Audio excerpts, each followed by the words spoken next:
So we were discussing the creative element of your last release. Talk to me a little bit of what inspired that album. Yeah, I mean, of course, traveling the world is a big source of information, inspiration, and since we started working with books and trying to do soundtracks for the books and movies like that, our own vision, it's interesting because the more limitations you have, more creative you get. It's like really the MacGyver effect, you know. Yeah. You have like a piece of cloth and, you know, some water, and you go to the moon with that, you know. And you see different possibilities, you know. I mean, every object, they have like many different points of view, and there's the many truths and many lies at the same time about the same thing, you know. So different dimensions. Yeah, exactly, and we like to explore that, you know. Like I said, I mean, we're not scared to try anything, you know. I write music all the time, you know, especially nowadays with you know, smartphones and, you know, recording devices. They're so small, you can take it anywhere and have like really a decent quality, you know, to keep your ideas either acoustically or mumbling a melody or writing lyrics and stuff, you know, and keep ideas. By the time when we're ready to, you know, do the new album, we collect those ideas and develop in a Sepultura way, you know, and then we go together in the practice room and we play together and we have that garage vibe, and then where everything flows, you know. But it's great to have like a direction, you know, and the book was always great to give the direction. Like, you know, Clockwork Orange, you know, we'll never be able to do like a version of the Ninth Symphony from Beethoven if it wasn't for the book, you know. So it's great, that kind of push that you have to make new things, you know. But we you know, we don't suffer to write. You know, there are people that like have that kind of pressure and stuff. All of the pressure is good, but it's not something that it's fundamental, you know. You have to enjoy. I mean, you have to write a riff, and when you feel, you know. It's clear. There's no secret. There's no formula. There's no nothing. You just have to give a chance to yourself professionally as well, you know. I'm gonna play some reggae, I'm gonna play some blues, I'm gonna play some, you know, I'm gonna learn some different things that could help me to write heavy, aggressive, interesting riffs, you know, that could develop some interesting songs, you know. So we try a lot, you know, we test, we record a lot, we listen a lot. I mean, today Pro Tools, you can do different edits and stuff, and double and cut, you know. So we do that a lot, you know, to try to see the music from outside, you know, so you have a better perspective. Do you find yourself feeling more freer creatively now? Because I noticed within like the last 10 years, as I keep repeating to you, I see the imagination and the comfort of going where artistically you want to go without worrying about the audience, without worrying about the record label saying, "What are you doing?" I think Roots was fundamental for that, man. You know, to go to the Cervantes tribe, you know, to spend some days there, do music with them, create something new with a totally different society. Energy. No African influence, no European influence, no nothing. Just their music from nature and whatever they have there, you know. And we were there with them, respectfully exchanging, you know, music and rhythms. And after that, we, you know, besides all the problems we had, you know, the Max leaving the band and stuff, we felt we could do anything, you know. And we actually did. We're still here. You know, it could be much worse, you know, losing a singer. Like I said, not a singer, but the whole structure, the Sepultura, took 10 years to build.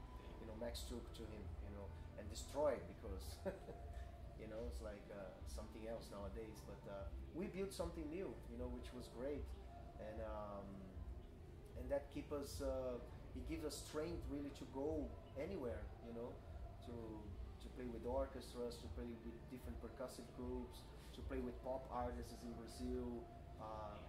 You know, we did something for the TV show, a specific song that is like a, you know, music for children, you know, like the Itsy Bitsy Spider, stuff like that. We did metal of that, you know, not that song, but it's a different song, but very similar to that type, you know. So we're grateful to have this kind of stuff happening, you know, because heavy metal has to be respected as a music style, as jazz, the same as classical music, the same as blues, and especially in Brazil, people see heavy metal only as noise, you know.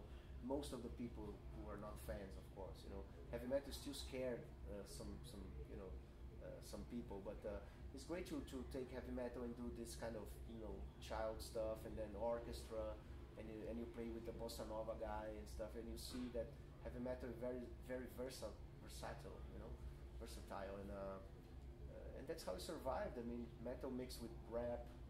Metallica brought the country music. We brought the Brazilian, you know, rhythms and stuff to metal, which gave many different possibilities, you know. So I mean, that's the beauty of being alive and being a musician. Try out. I mean, especially now that we don't have that kind of label thing that, you know, you have to keep certain image and you have to keep certain solos or certain sounds, you know, to keep going.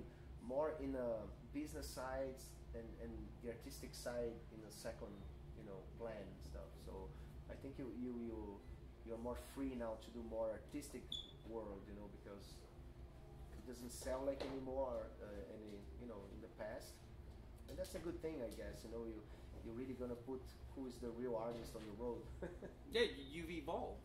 Yeah, I mean, you see Paul McCartney touring the world, you see everybody on the road, you know, because that's where, you know, the money is to pay the milk to the kids. Yeah.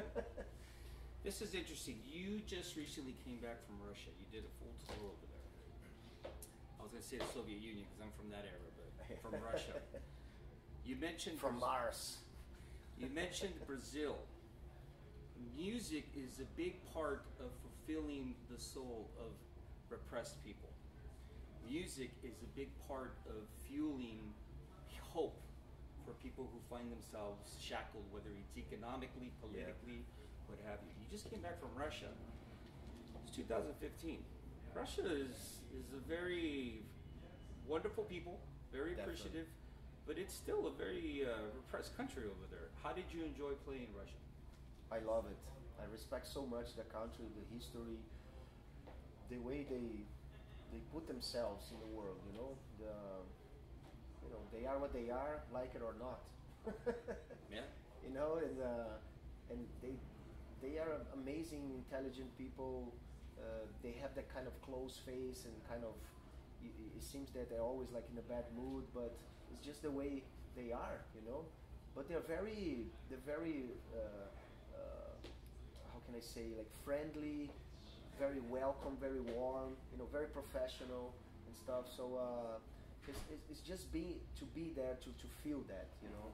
It's not seeing a Vladimir Putin interview and, you know, it's like Vladimir Putin is the way he is, but he's very Russian, you know. It's like very, but we learn how to deal with that and respect that, you know. I think that's the beauty of traveling, you know, to see how much a kid pays to get in, how much he pays a beer or a T-shirt or a taxi ride and stuff, you know. It's great. You feel more the country, you feel more the difficult task, you know, to be in a show, etc. So it's much more rewarding, I think, you know, to play to people that really have to do sacrifices to be there and, you know, enjoy themselves with music, and I'm sure they feel better, you know, after screaming and sweating and stuff, because we feel better as well, you know. It's a great therapy. Not only that, but would you say that by your experiences of traveling to such regions of the world, it also, you repeat creatively? Oh yeah, man, you see so many different things. I mean, we saw many metal bands incorporating so many different Russian things in instruments and violins and, you know, accordion and weird stuff that you never relate to metal, but it worked for, you know, for some reason. Well, I guess the reason is the honest attitude of art, you know. Why not? Just because Metallica never did. I mean, you know, you are free to do whatever, you know, to create sensations, you know. And it's great to see that. I think the phobia is one of the most horrible things for you, the human being, you know, because you don't throw light on the darkness, you know. You're scared because you don't know. I mean, when we go to Emirates, we go to Morocco, we go to Israel, we go to Australia, we go to, I don't know, to Los Angeles. You know, you understand a little more why they dress the way they dress, why they eat what they eat, how they eat. We went to China, we went, you know, you see it's crazy, but you when you start to understand, you see, yeah, it's different, but it's understandable, you know. And then it's respect. It's a small world, right? Yeah, of course. It really is. And then it's a respectful, you know, okay, I'm not going to do that because it's not part of me, but, you know, it's fine. We can share the same table, we do different things, but, you know, we're going to eat the same way. We're going to survive another day.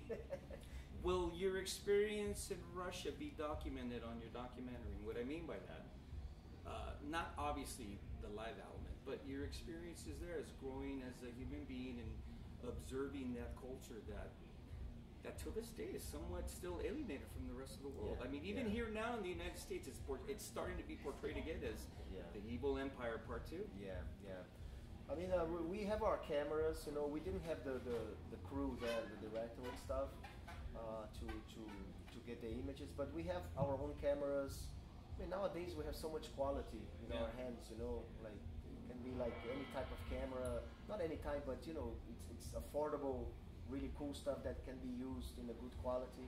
So we have a lot of stuff that is already with the director in Brazil, and hopefully if everything goes right by the end of the year, we're gonna have this done, you know, so let's see. So you're on tour here in North America with Destruction, celebrating 30 years. Talk to me about how you feel about going to all the different demographics of the United States, because Texas is different from Los Angeles. Texas is different from Oklahoma. Oh yeah.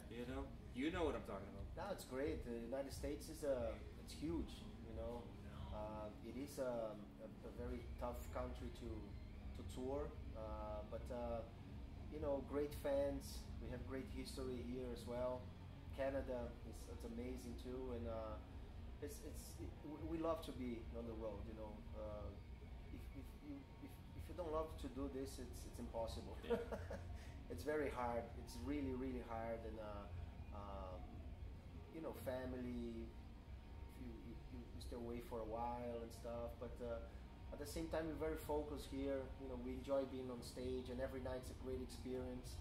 And we feel great now. You know, it's a great way to celebrate 30 years on this momentum with a great album, great shows, all the festivals, the biggest festivals in the world we did in this last 2 years. You know, and we feel very pumped, energetically speaking, for the next one. You know, we're gonna start working on new ideas and everything, and to be with Destruction on the road, our good friends. You know, it's always great. You know, we feel privileged to be here as a musician, as part of Sepultura, you know, a band like Sepultura, which is very unique. New material. Are you writing new material as we speak, and will you be releasing anything in the near future? Yeah, writing all the time. You know, ideas are flowing all the time. I keep track of ideas on computers and stuff like that, but we didn't really stop, you know, to start thinking about. That's the next step, you know, and very soon, actually, we're already talking about like, you know, scheduling and dates and stuff like that, but yeah, ideas are flowing. We don't have a specific plan yet, and it's good like that, you know. The thing will come, you know. We have many different possibilities that, you know, talking to everybody and stuff, we're gonna find that direction that we need to present new stuff. Excellent. Andres, I want to thank you for taking the time to talk to me. Thank you. I want to welcome you back to North America, and thank you. For all of you out there, whether you're young or old, there is a time and a place where everything must come to an end. It's going to be almost 20 years that this version of this band has not only grown organically, but as we mentioned before, gone to a whole new level. Yep. It's about time that you check out the new stuff. Would you agree? Fuck yeah, man. And they still kill live. Thanks a lot.